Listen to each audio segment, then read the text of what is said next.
Hello everyone and welcome back to the channel. Today you and I will be working together on AWS IAM, and I hope you have already seen the explanation video on the channel that I recently posted. And if not, then please make sure that you watch that video as well in order to get the overall idea about the service. I'll give the link in the description as well so you can check it out. Okay, enough of talking. Let's start off with today's session, and I hope you have logged into your AWS Management Console. If not, please do that and join me in this working session. If you're not able to, then also it's just fine. You can watch the video and get the information that you want. Here we will start from the basics, and we will also cover some of the advanced topics as well. So keep an open mind, and if you feel we are just going through the basic stuff and you just want to move over to the advanced stuff, then you can go to the timelines. I have already mentioned the chapters below, the timelines below. So you can select one of those and you can start watching from there as well. But I would recommend you to watch the whole video so that you get an overall flow, so that when you reach the advanced topics, you actually have covered the basics as well. So let's start off by understanding what are the basic features provided by IAM on the console.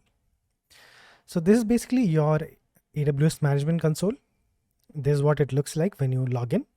So for the first time that I'm trying to log in here, I'm trying to log in with the admin account, and you also can do the same.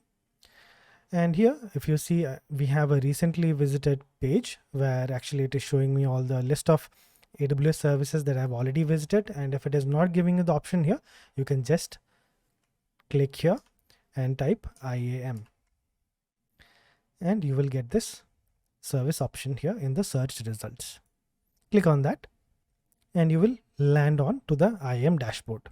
Before moving forward, I just want to tell you an important setting that you need to do. Go here and click on settings. Here you can see we have the default language that is set to English US.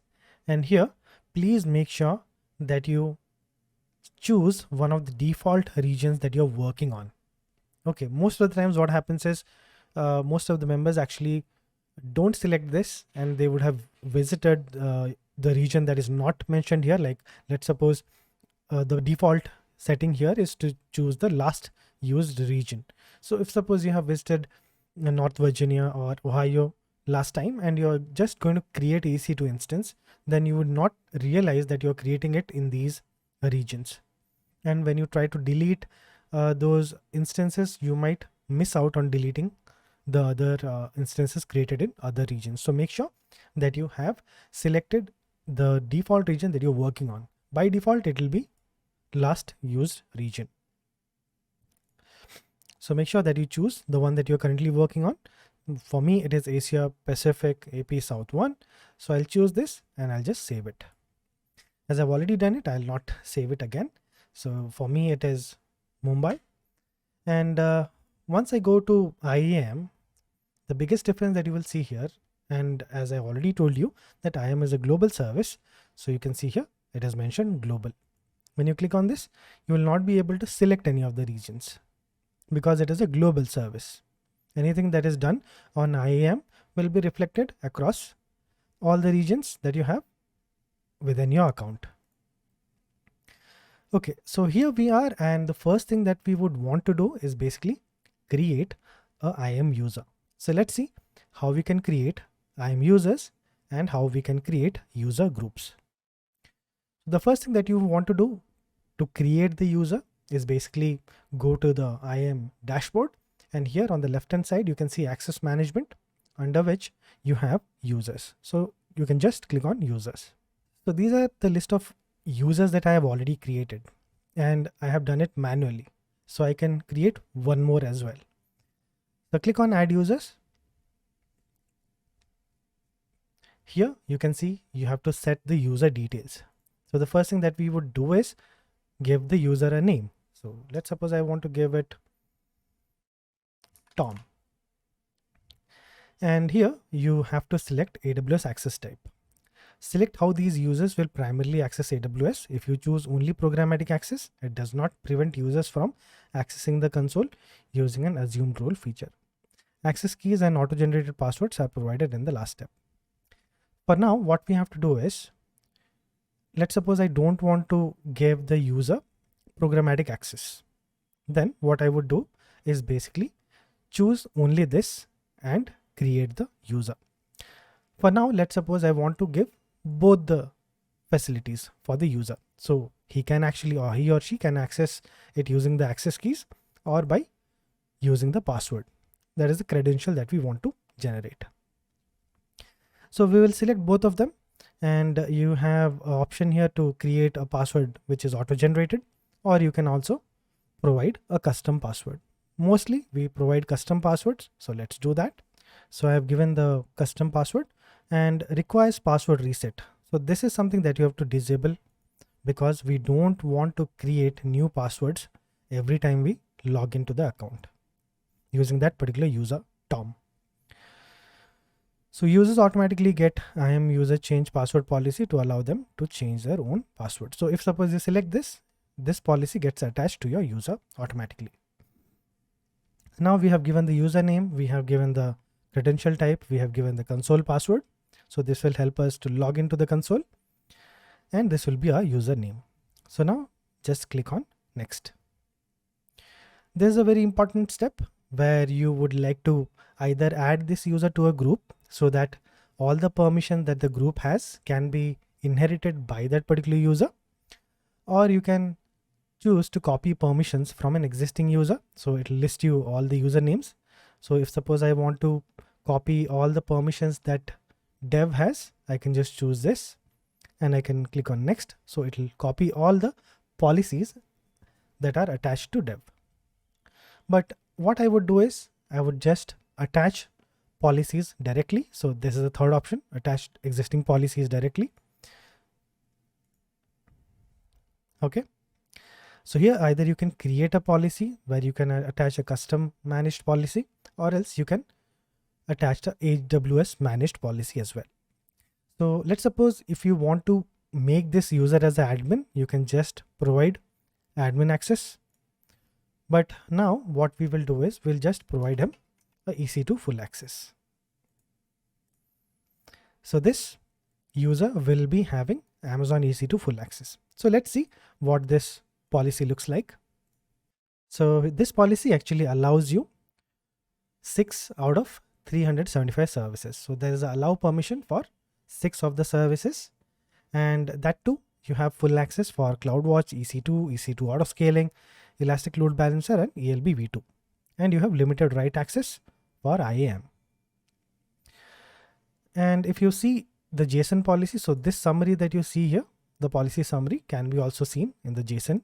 So if you can see here, we have the version, we have the statement, we have the action, effect, resource. So resource star means all the EC2 instances that you have, you can create them and you can perform any operation that EC2 has. Similarly, you have allow for Elastic Load Balancing, CloudWatch, autoscaling, and you have a IAM create service linked role for the services that you have, so that you can make use of these services that are provided by AWS. So policy usage is currently attached to these users or groups, and this is the policy version, and the access advisor. Access advisor actually shows the service permissions granted to this user and when those services were last accessed. So you can find this information from here.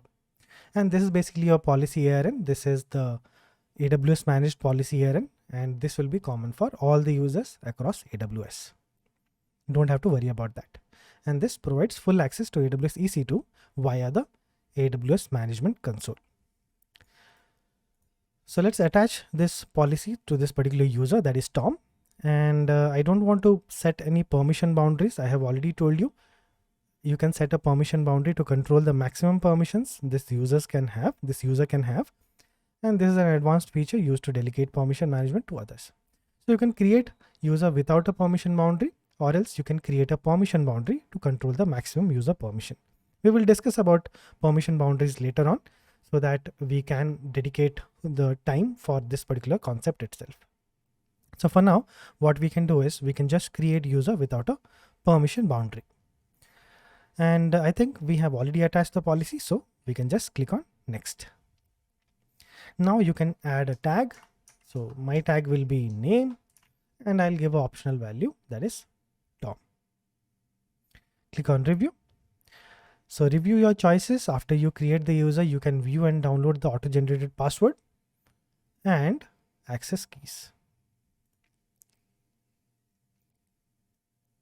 So username is Tom, access type is programmatic access and AWS management console access.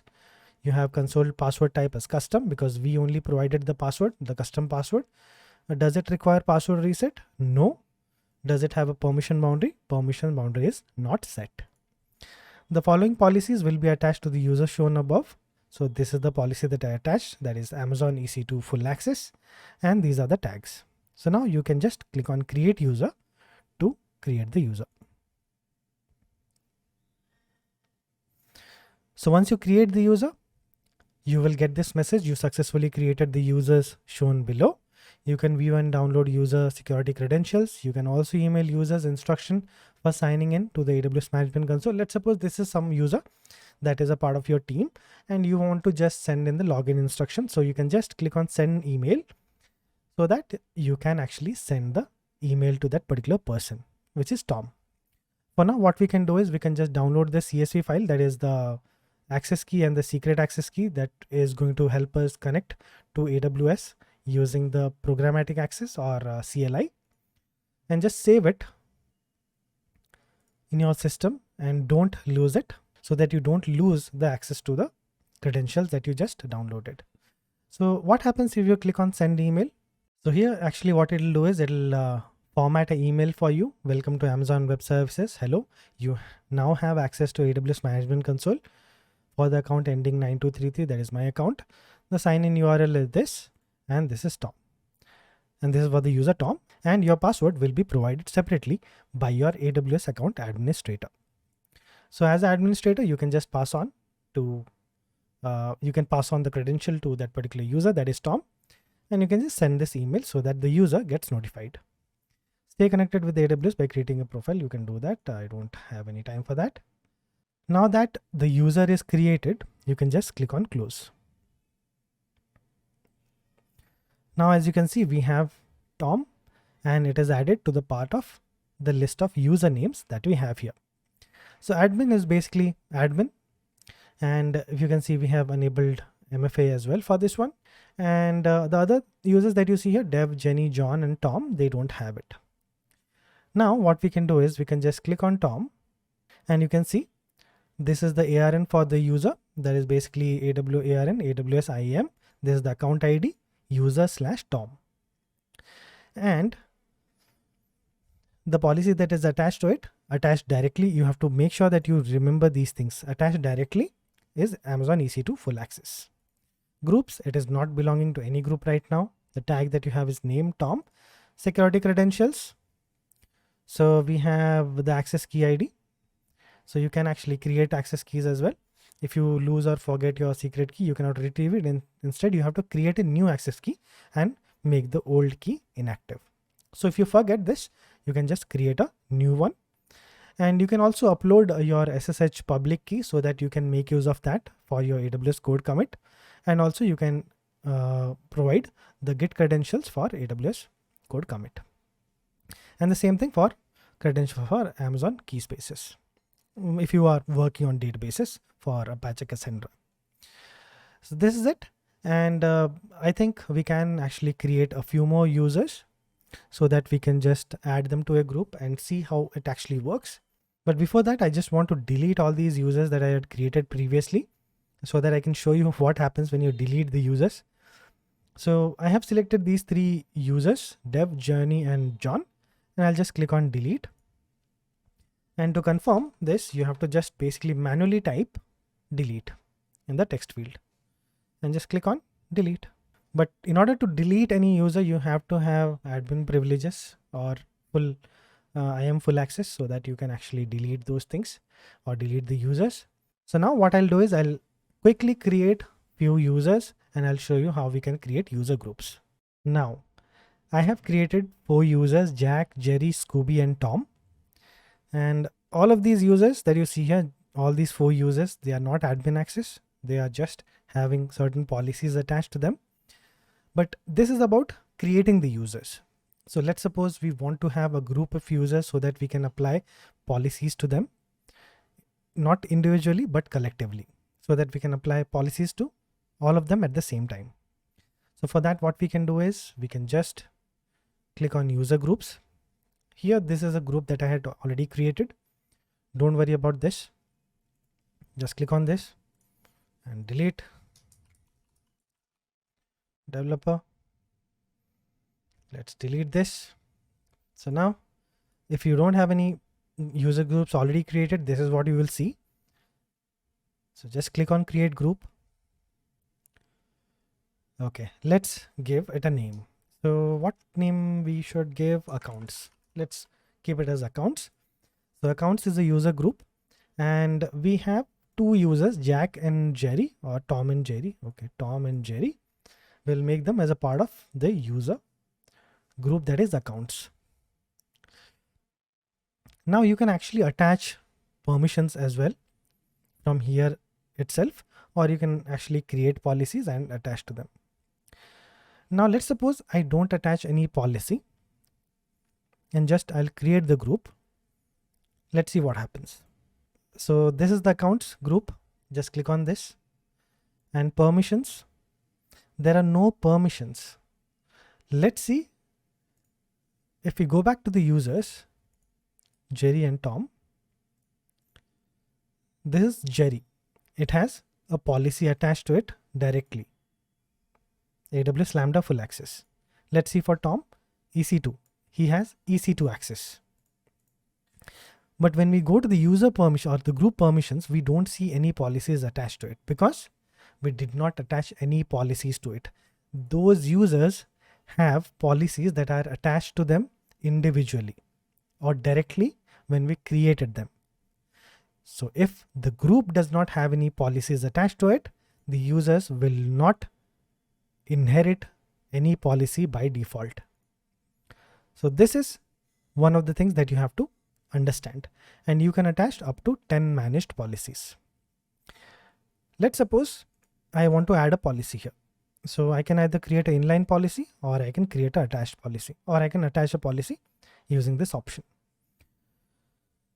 So let's suppose I want my users to be able to access RDS. So I want to provide them RDS full access. So what will happen is once you click on add permission and you have selected Amazon RDS, so this policy gets attached to this particular group, that is accounts. Amazon RDS full access. Now you can just refresh this. Okay, so this is fine. Go back to the users and let's see each of the permissions attached to this users. Now you see. This is the most important difference that you will see here. So attached directly is Amazon Web Services Lambda full access. Attached from group, that is attached from group's account. Group accounts. So AWS managed policy from group accounts is Amazon RDS full access. That is what we attached just now. And this is the group that we are attached to, that is accounts, Amazon RDS full access. Similarly, let's suppose we go to Tom, it will also have the same thing. So now what I'll do is I'll just click on add permission and I'll attach a few more policies, AWS health full access, AWS MQ API full access. I'll just add them. So now 3 policies have been attached to that particular group. Go back to one of the users and you will see there are 3 policies attached from the group and 1 policy that is attached directly. So now let's suppose what happens is Tom and Jerry are working in the organization and Jerry decided that he wants to quit. So for now what we'll do is we'll just reconfirm what the policies are attached to Jerry so that I can show you again. So it has Lambda full access and the 3 policies that are attached from the group that it belongs to. So what we can do is if Jerry wants to leave the organization or wants to switch the team, we can just select this and we can click on remove user. The user will lose the group permissions. Yes, that's what we are expecting. Click on remove. Now let's refresh this user, you can see it has lost all the group permissions because it does not belong to any of the groups. If suppose I go back and I add him to the group again, add to the group. Okay. Now I come back, it has the group policies attached to it. So that's how simple it is to actually add and remove users from the groups and attach policies. This is basically your custom managed, this is basically your AWS managed policy. So it is a bit easy here on the part to basically attach and detach, but you can also create your own policies, which are basically customer managed policies or custom policies, and you can also attach them to the group, or you can as well attach them to the user directly. Now let's go back to the users. And if you see, we'll just refresh this page. Now you can see Jack and Scooby have no association to any groups, but if you see Jerry and Tom, they are part of accounts group. So as I already told you, Tom is having EC2 full access, whereas Jerry does not have the EC2 permissions attached to it. So what will happen if it tries to create a EC2 instance? So let's do that. And I'll just log in with Jerry's account and I'll show you if it's able to create EC2 instances, even though it does not have any EC2 policies attached to it. So we'll log out from this and we'll log in using Jerry's account. So I hope you remember that you have created the user with the console password. So you have to remember the password and you have to log in using that itself. So now I have logged in to Jerry's account, switch to the new console. So you can see here we have Jerry. And now what I wanted to test was whether it is able to create EC2 instances or not. Click on this. See, everywhere you can see he is not able to do anything. Let's click on this to see the instance view. You are not authorized to perform this operation. Launch instance. See, you will see this page, but you can't do much about it because you will not be able to list any of the instance types, or you cannot create key pairs. So it's of no use. So I hope you're getting the idea here that if you don't have permissions to create EC2 instances, or if you don't have permissions or policies attached that are from EC2, then you will not be able to perform any operations here. So who has EC2 access?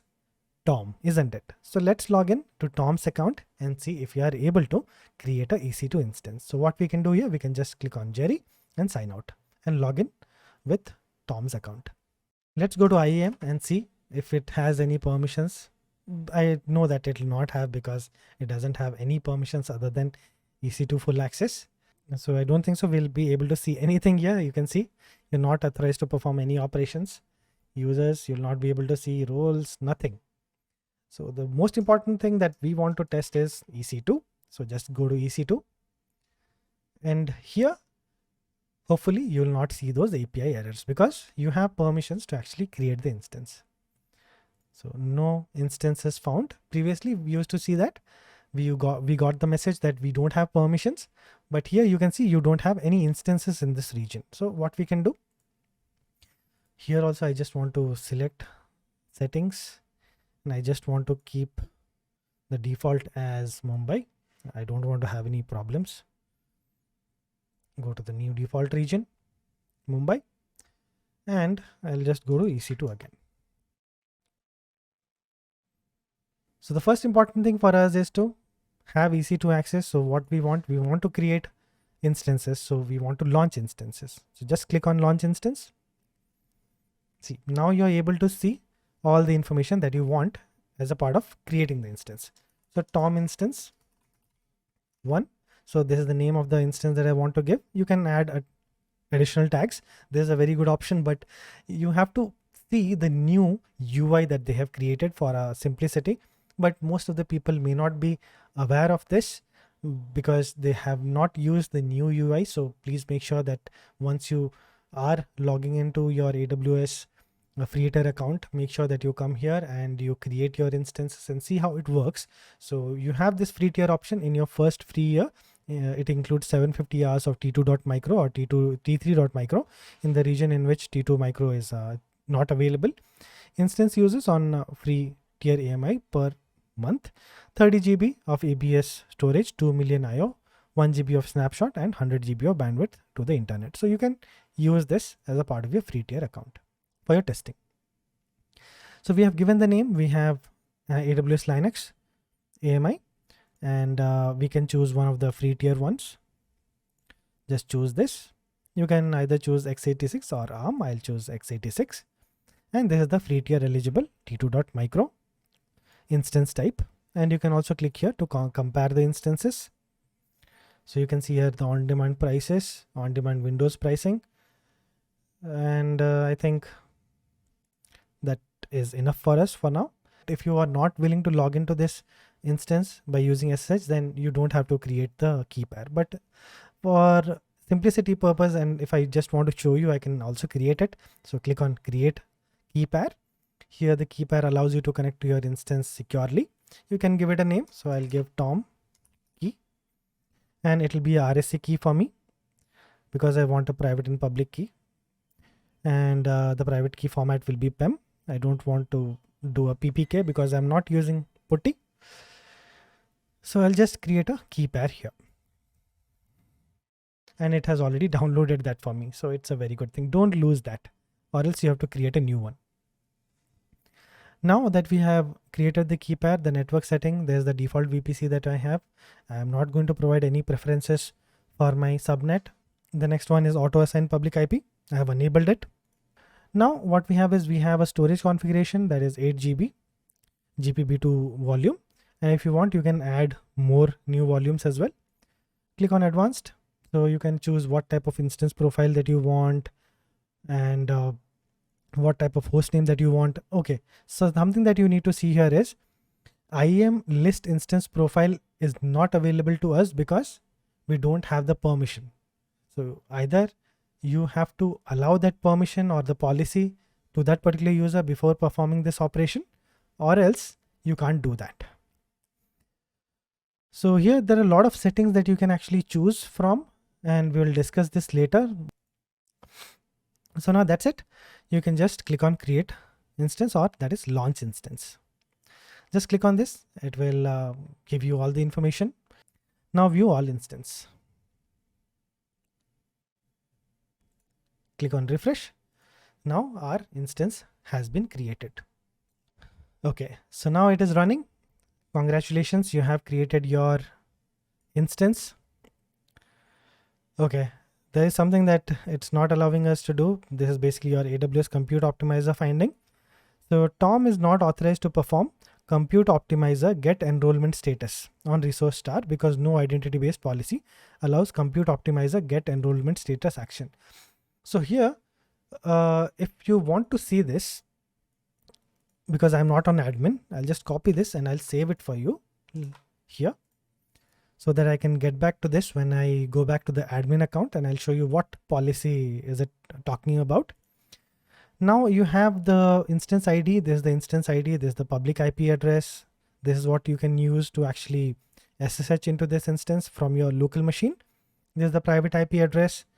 So now what we can do is we can just see how we can actually connect it. So right click on this instance and click on connect. So there are 4 ways that AWS allows you to connect to this particular instance. So there's basically your EC2 instance connect. So there's the first one, EC2 instance connect, but I'll tell you there is one problem here. And when I click on connect, you will see that. When I click on connect, yes, obviously there was a problem connecting to your instance because it is not able to connect or SSH into this securely. We are unable to connect to your instance. Verify that your IAM policy is correctly configured to use EC2 instance connect. So these are 2 things that you have to understand. EC2 instance connect is important. Remember this. We'll go back to the admin account and we'll check that. Next thing is session manager. So here also Tom is not authorized to perform SSM describe instance information. So because there is no IAM policy, SSM describe instance information attached to this. So this is also something that you have to keep in mind. Now these two options are not available to us. Let's see. Yes, this is available to us. So you have this OpenSSH client. Let's suppose you want to connect it from your terminal. You can just use the key that we got, and you can change the permission for that, and you can actually SSH into this particular instance. I'll show you later on how we can actually do this, but this topic is for IAM, and I have already shown you how you can connect to EC2 instances using your private keys. So you can go to that video and actually watch them. This is purely for our IAM usage, so we will talk about the IAM part itself. And the next part is EC2 serial console. So this also is not possible because this account is not authorized to use the EC2 serial console. So even though you have EC2 full access, it does not guarantee you that you can do all the operations. What we want to do is we want to log out from this. We have created this instance. It's well and good. I'll just log out and I'll log in to admin, and I'll give some of the permissions to Tom so that we can actually see by adding permissions how we can effectively use AWS and its resources. Sure. Now I am in my admin account. Let's go to Tom's profile. What was I saying? Tam. Okay. Now what we will do here is we'll remove him from this group. Let's see.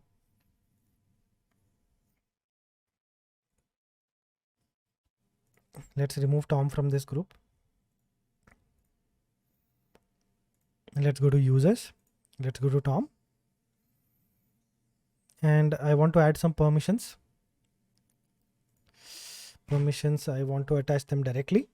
Now the first thing that I want to do is compute, right?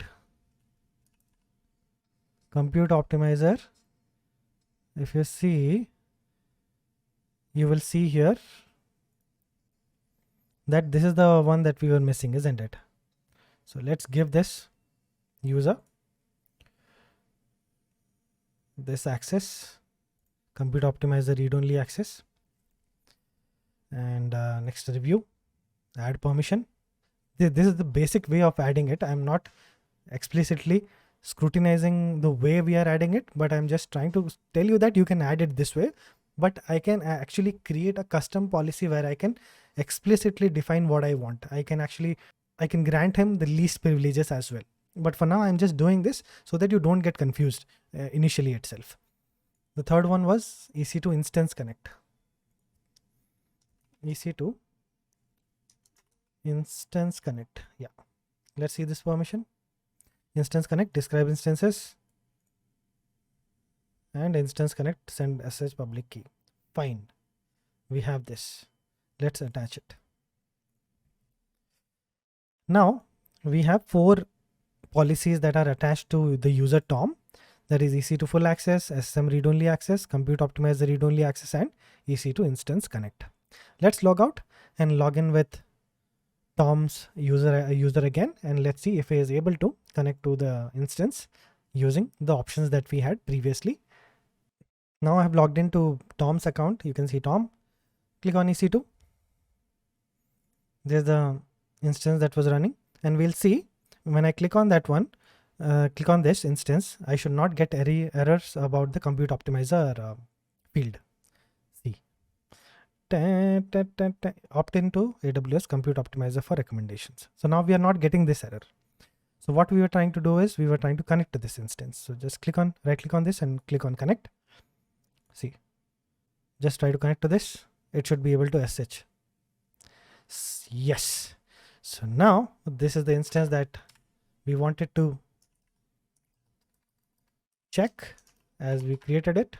So this is EC2 user and this is the host name. Yes, so we are able to connect to this.